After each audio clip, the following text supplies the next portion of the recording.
c'est-à-dire mutoyeki na poison eza Vital Kamerhe na bakabiliste bazo solo na Kinyarwanda na Kimbanya Mureng biso tozo yebate na Bazaria Soroberwa bazo solo la po baboma nzamba boyi ba conseiller bakufi bato bakufi tala tantu bakangika Vital Kamerhe dilelo conseiller ya président ya suka wuti ko batinda kibango ezalaki likopa Kabila muntu asalaki likopa wana po baboto la mboka na biso ezalaki likopa na bango papa so tali na kota ilokombo ya ba Rwanda minene bazalaki awo ba biso makarawana ba James Kabare ba oyo Azaria Soroberwa ye Kabila Vital Kamerhe baza ebele ba nani oyo bango so bazali likopa baboto la mboka na biso mezambe abeti bango fimbo nde Kamerhe a se trouvé na prison liwa ya poison pe na présidence esalini esil mais bango bakanisi ke liwa wana ekozwa mokonzi ya mboka président Félix mais nzambe alingi te nzambe asepeli na yango te yango barate si réellement que bandiwana bakufana na poison est-ce que ta poursuite judiciaire te salama po balandela bango te batona ke ba poisona bango pa ya nani to bakanga bato ba poisona merci yoka bazo boye bola na chaîne bolinga mingi la voix céleste pe Alvin Bia TV merci na confesse bosala kabiso za moko bino bolinga mingi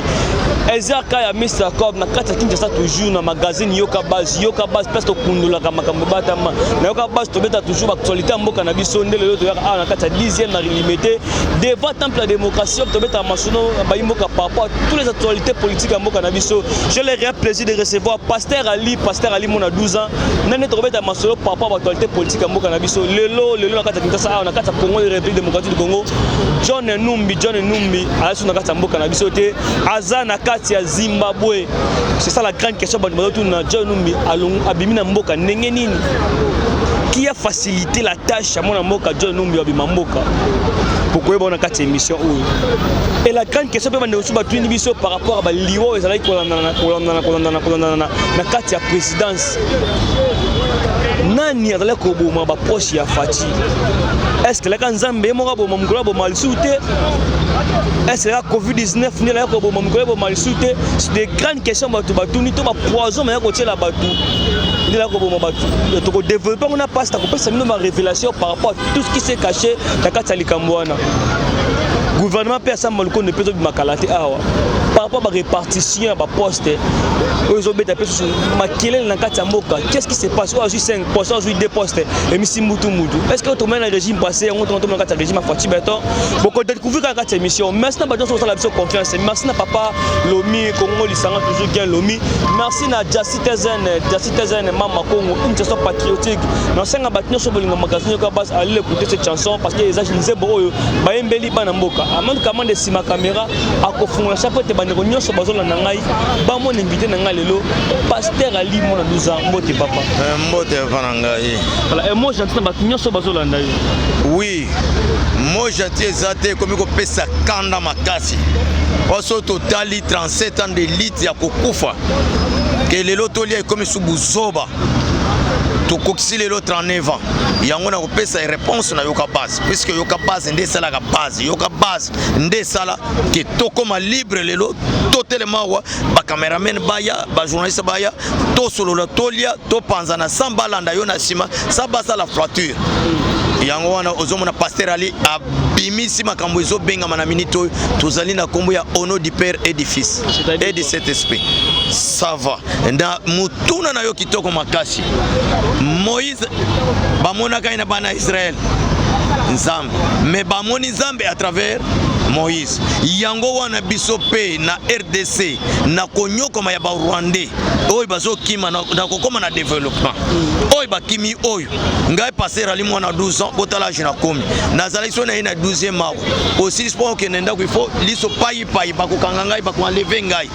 lelo Fati Beton Josué aye kosunga biso aye kobimisa biso na buumbu ya ba Rwandais balinga babotola mboka na biso na ba Rwandais bazalaki ko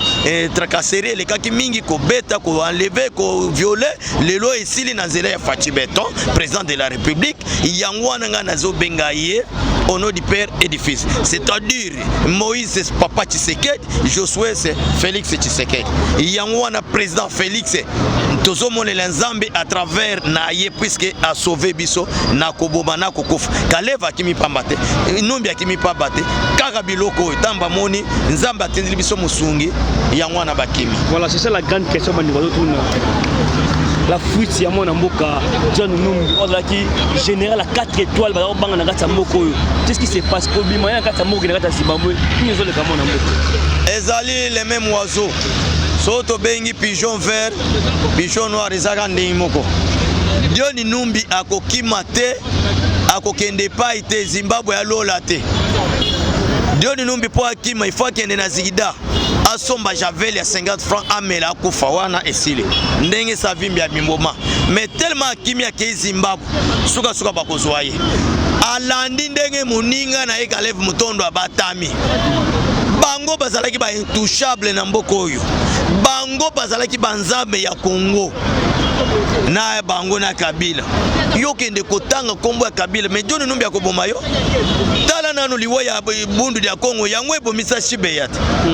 ba bundu ya Congo baboma wana ta Shibe azali kolandela ngo yango John Numbi baboma Shibe siko eindi 11 ans plus tard o Shibe yakufa lelo eindi tango eindi John Numbi akimi John Numbi asali stratégie nini nzoka asala ferme bazobenga ferme Kashamata avandi kuna atikili bumashi awe tambe toaye président de la République alobite batutu baya tovanda tosolo tobongisa mboka nzoka ba miyebi mabena bango papa makila ya mutu eza ya ntabate makila ya mutu eza ya ngomba te suka ekobeta tango ntabata obomi yesikoyo kolo ntaba kosala nini akobima mais obomi mutu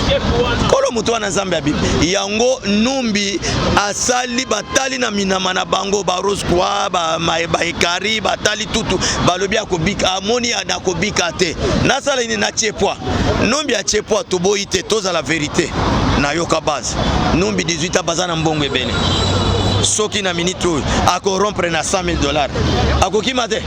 akokima puisque ba policier wana ba utilizaki bango na Kabila ba nyokoli bango baza babola mais Numbi bazana mbongo pendant 18 ans yango yoki Numbi akeye komona na Zimbabwe mais mutu ya service de renseignement ou bien sécurité na bakangi ya zana lumashi bakangi okolanda bilili wana ndene na website mutu na ye bakangi me ya kimi akei mais akimi te parce que président na biso Félix Tshisekedi azali mukonzi ya Union africaine et puis oyo Numbi dossier azo kibila wana ezali ya mutu munene bazo benga ya comité international ou bien ya mondial mobimba Shebe ya azalaki mutu ya droit de l'homme azolobela ba mindele azolobela pe batu mwindu liwa kufiwana azala ko batu ya bundu ya Congo mais so tali batu ya bundu ya Congo baza famille biologique ya Shibe ya te mais baza ba congolais iza musala ya tanga na kelasi bazo l'accepter ba film nde bana mike babomi bango mutu apesa ordre babo maizana eza Shibe yango ano moni lelo John Numbi a chepwa mbe ata chepwa akewa pisuka bakokanga ye batu na teke koma John Numbi akimi oui tozali batu yango naza clair nazopesa batu na yoka base na clair na réponse nanga John Numbi baza na mbongo batu baza na soif ya mbongo soit bimiska brika 100,000 bakopesa nzela kimi puisque batu pe wana nyonso baza na wana ou bien we batu tu baza na ba bureau batu ya Kabila basili na ntoni il faut naza la vérité na maloba nanga na ba bureau nyonso ou bien na ba sécurité wana batu ya Kabila baza kaka basilité bakosila tango gouvernement ezoya ya code sam tango ekoya puisque azo tosa état de droit na droit de l'homme na vision ya mokonzi ya mboka wana nde tokoyeba ke droit de l'homme état de droit evandi batu to bakomi kobanga moyibi mais na minute il faut to laver so gouvernement ebimi to lungula batu wana nyonso batu bakimisi John Numbi baza batu ya Kabila papa bala so pas na comprendre yo bien que John Numbi a corrompre batu wana na frontière kasi akimi ndenge ni abima mboka a corrompre puisque frontière za kokanga beto akangiango siko akimi ndenge ni ba policier bazawan yé pas na ba policier na bakimi ndengene c'est-à-dire à corrompre ba ce qu'on a état de droit au sort ba fait andine sort ya batwana état de droit ibomagate état de droit epesa kane punition soki ozana par exemple ozana 75 ans yo bomi mingi so ba kateli yo 30 ans na prison yango na punition ya état de droit yango na droit de l'homme yango na ebisho ke batwana bazoki makol patex ya justice oyo bango moko ba magistrat balobi liseke ezali susute oyoka ki jatiningo bilalobaki na pouvoir ya Félix so sakani oke mutaku wana pona bato bayebi lingala mutaku c'est-à-dire okofia ke libela yango wana monike John Numbi a monike soki na sali erreur bazwinga esili pona nga pasa bande bazotu na pe ba question limibile est-ce que kolomo ya mona mboka John Numbi na kati mboka oyo azoba ngota prison ye moko to azo protéger mutu mona simana azo banga na ye moko kokota prison bawe balanda yoka basa balanda nga ya mibale ndenge bayoka na mutu na ye azako lesa imbongo pesa imbo azo yoka pasi na mawana son mutu na Kabila il faut dire la vérité bon John Numbi azaki général azako bomba bato nani azako autoriser nani mutu azako tinda mitido ezaki pa mo conseiller ye autorité ya azobaga koloba Kabila yango azokima puisque toyebi ke mutu azako kamambo ke za Kabila seri babomi John nani Floribe Shebeya pouvoir ezaki na Kabila John Numbi azaki général ya Kabila soki babomi Shebeya mutu apesi ordre ezali Kabila siko soki John Numbi azokima boloko ya ye na liwana ye azokima pena ya Kabila yango na zoboyeko so bakanginga na koya koloba Kabila ko pesa bien te ko pesa mabe puisque ba John Numbi wana bazana bana soki atangi Kabila bakangi Kabila bana na yena bana ya Kabila ekotika la ranke na libela lokola ba uti nzela moko même kapi ya Caleb Mouton le tozuna azomona te est-ce que babomie est-ce que alimwe parce que tout le monde peut ba mbila lobby ba policier ba kota ki perquisition tina kata ndako na ye ba zuba téléphone ba zuba yoka base c'est moi na 12 ans na lobaka vérité yoka base bato yo bazaki ba intouchable na RDC quand na utiko lobao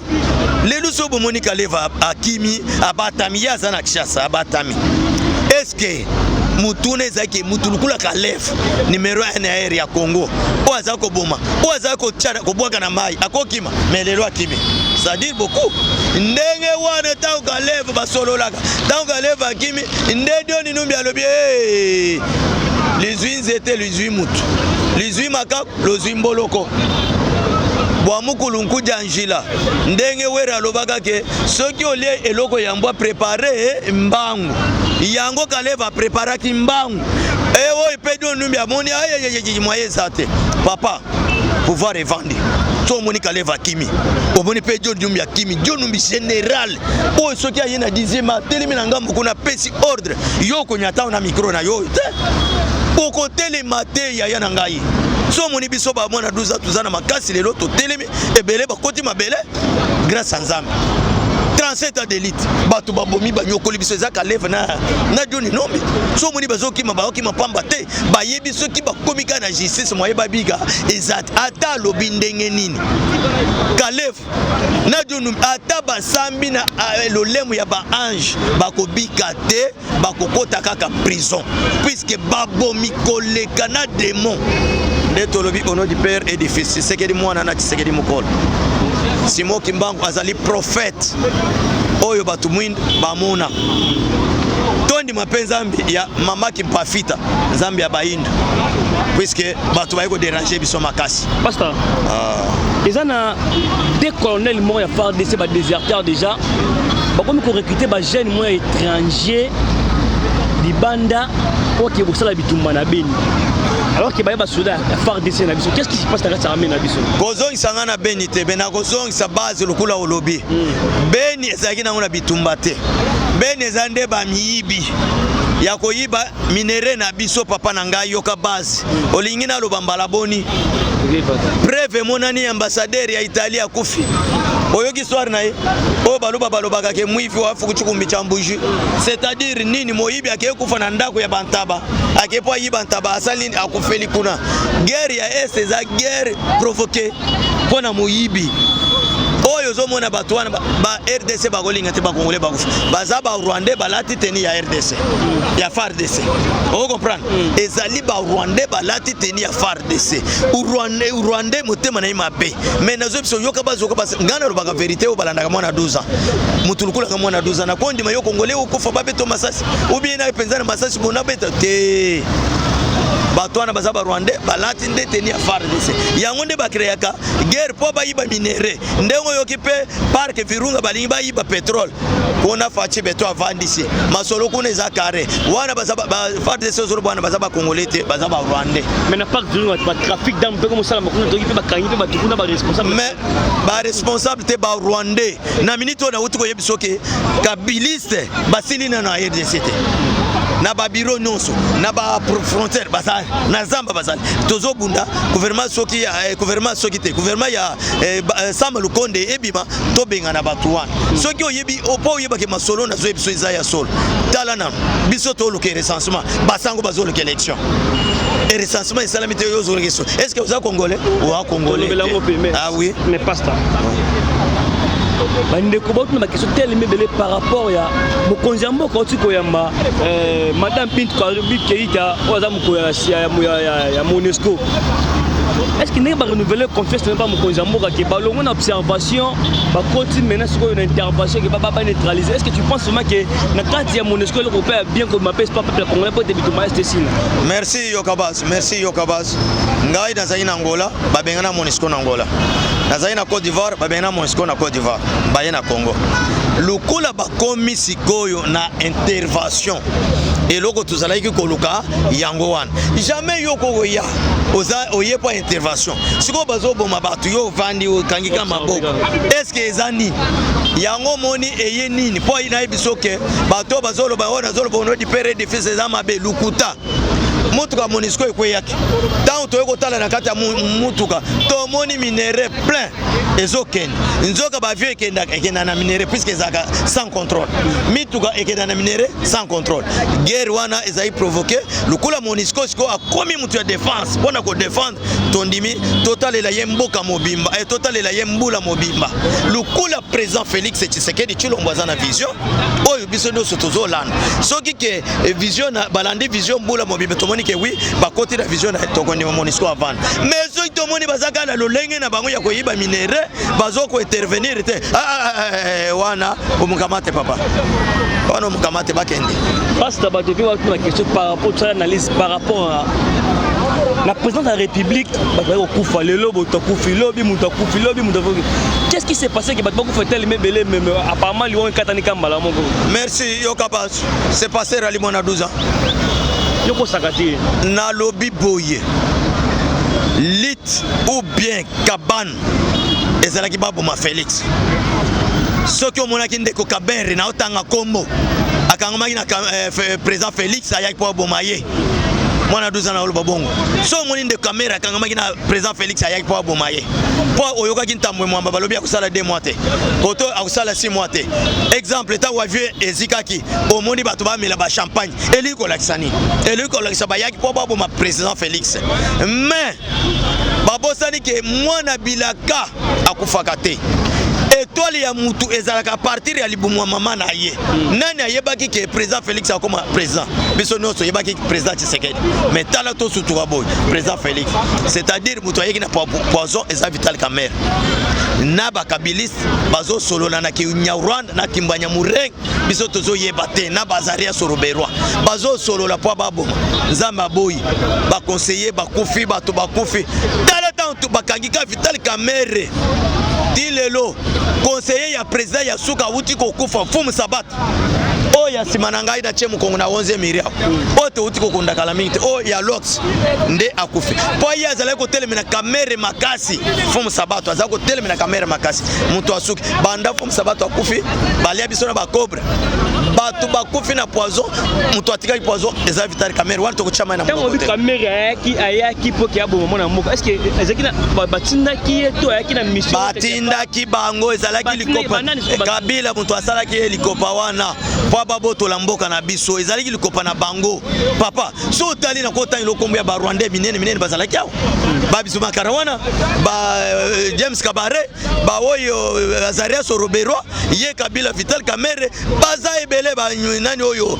Bitakwira baza ebele ozo comprendre bango nyonso baza likopa babotola mboka na biso mais Nzambe abeti bango fimbo nde Kamerhe a se trouvé na prison liwa ya poison pe na présidence esalini esili mais bango bakanisi ke liwa wana ekozwa mokonzi ya mboka président Félix mais Nzambe alingi te Nzambe asepeli na yango te yango barate parce que réellement que bandi wana bakufa na poison est-ce que ta poursuite mo judiciaire te salama po balandela bango ke te batona ke ba poisona bango pa ya nani to bakanga bato ba poisona merci Yokabaz o bazolanda pasteur ali mwana 12 ans Yokabaz kisi na kindoki na justice ezalaka te boyo ke réponse na nga yango wana kisi ndoki na justice ezalaka te puisque bakoko kanga yo na poison soki oza na preuve bakangi sur place wana quand même bakoko ko discuter mais so bakangi te moyen za te biloko wana na justice ezalaka te mais elobami ça dépend ya nombre ya bato oyo bakufi na présidence et pas ya président Félix en tant que Kamerhe directeur ya cabinet bato bakufi papa na ngai ebele mais banda bakangi ye bilemo ne lobelaka te banda bakangi ye liwe wana esali nini esili tokoloba nini eza ye bakoko poursuivre bango te bakoko puisque na justice kisi na kindoki ezalaka te lelo mwana mboka Martin Fayulu azalaki na face à face na Betidia babeta masolo par rapport à réforme ya loi électorale élection en 2023 par rapport à ça asimika Betidia au baza je peux dire poumon ya mboka na biso parce que Betidia ne baba jeune wana makasa nzoto bana venir à lobby par rapport à ça moi idée ndenge ba étudiant baza ba peuple congolais ba étudiant baza pour président Félix Fayulu azane loko koloba te a député ye moko yo ndimi Fayulu ko benga congolais ba yana réunion nini ya kosala et puis yakobima na balabala exemple ta babeti bango gaz moko ye na Eve bazayiba na Lubumbashi alelaki gaz ya pamba muke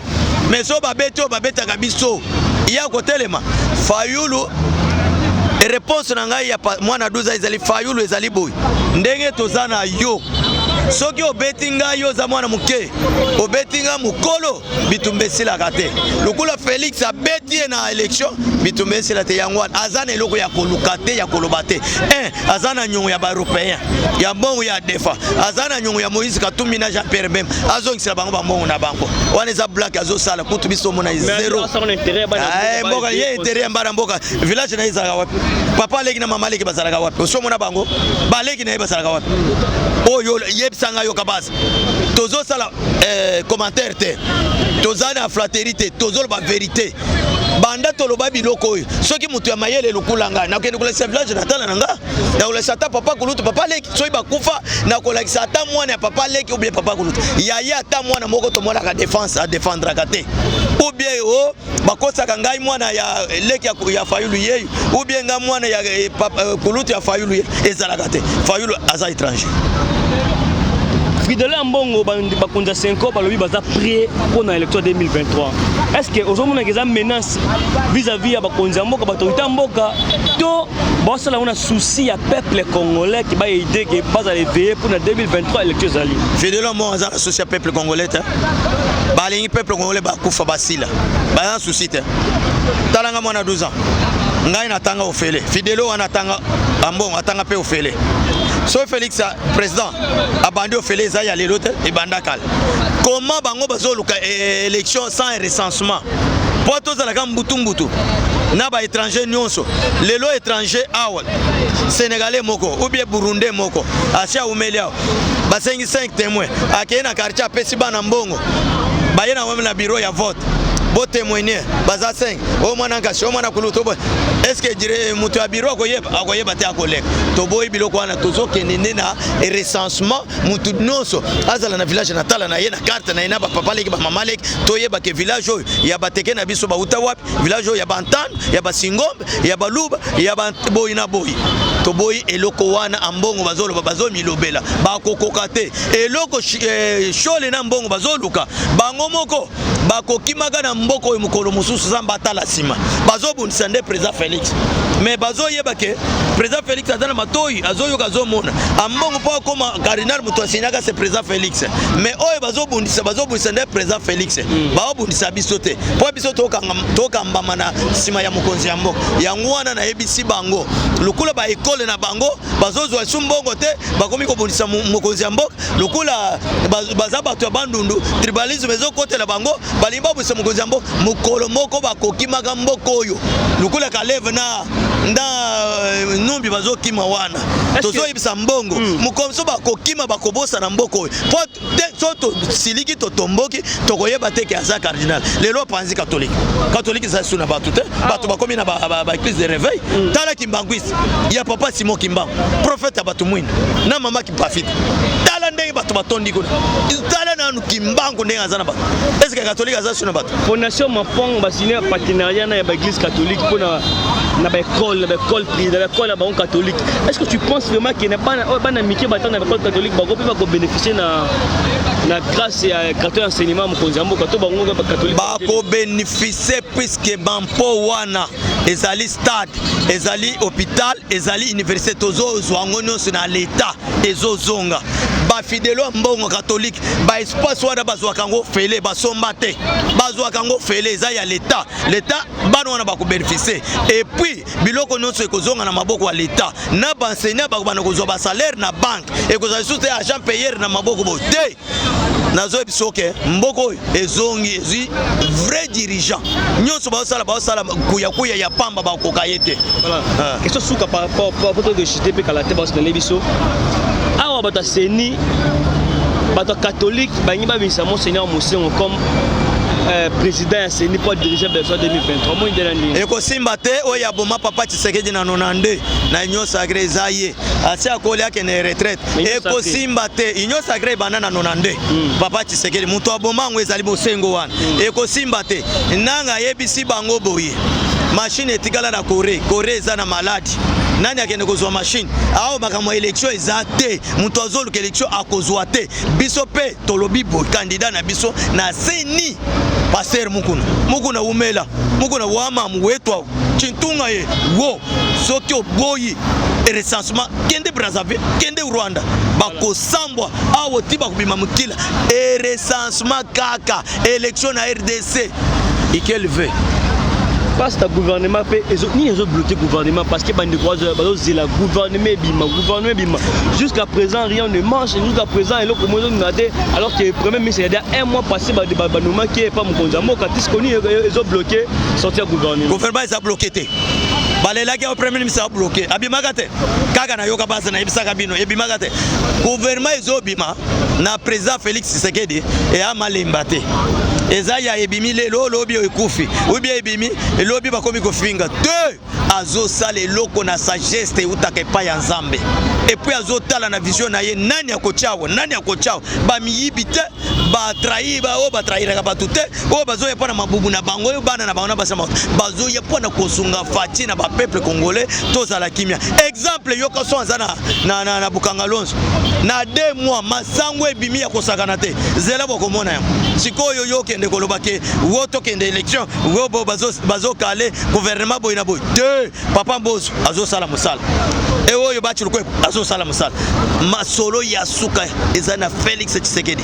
soki abimisa siko ye soki lobi ye soki mukolo wana ye oya ayebi mukolo na eza Félix gouvernement eza kalete bazokanga te azana koétudier bakombo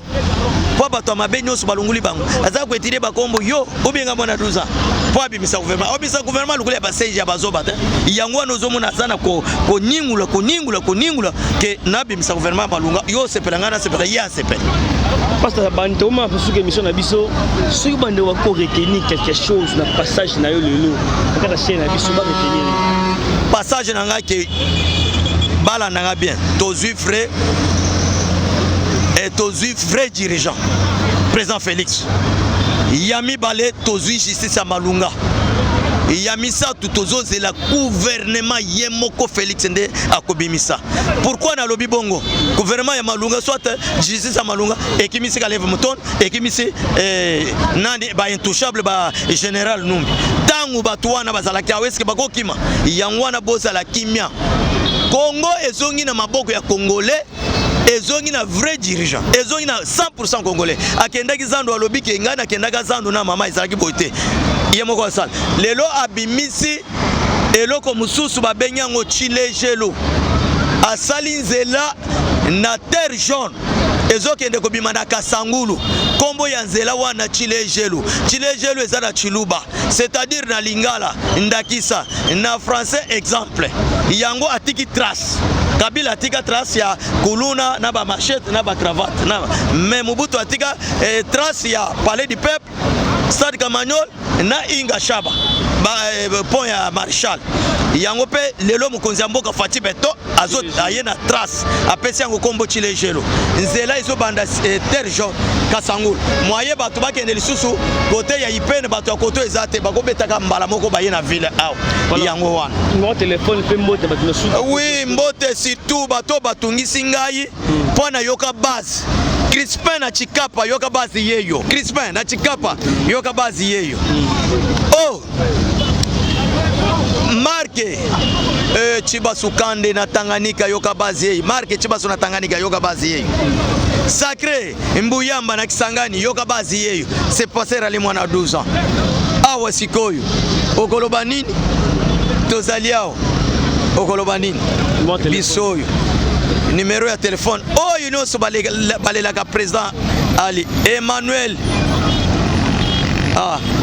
Oh, you know so balelaka mwana wa 12 ans. Vraiment. Mais na lobi bosunga ngai na bambongo ba hero na bino wana nazana besoin botindela ngai na ali ata on nazana bomo botinda nazo sala musala makasi pona bino yoka base bozo numéro ya téléphone plus 243 9 91 30 87 77 plus 243 9 91 30 87 77. Moi, na 12 ans, tozali awa élection ezalité au mata au kitakaka. Merci Pasteur Ali, mon deux autres sur l'émission de Bisso. Aujourd'hui, on a des difficultés dans l'émission, la lumière est atteinte. Nous avons soutenu jeunesse congolaise. Bisso, les jeunes, tout ça, Moussala. Vous aidez Bisso avec vos petits riens, vous aidez Bisso avec vos contributions. Et vous aidez seulement ma casse. De réaliser ma belle émission de jour. C'était magazine Yoka Base, Mouto Bolinga Mingi, Ezaka, Mr. Top. Maintenant, on a commande de ma caméra parce que ma sacrifice tellement de vous aider ma Bisso pour réaliser. La émission qui te connaît, vous êtes tout le monde. Bye bye.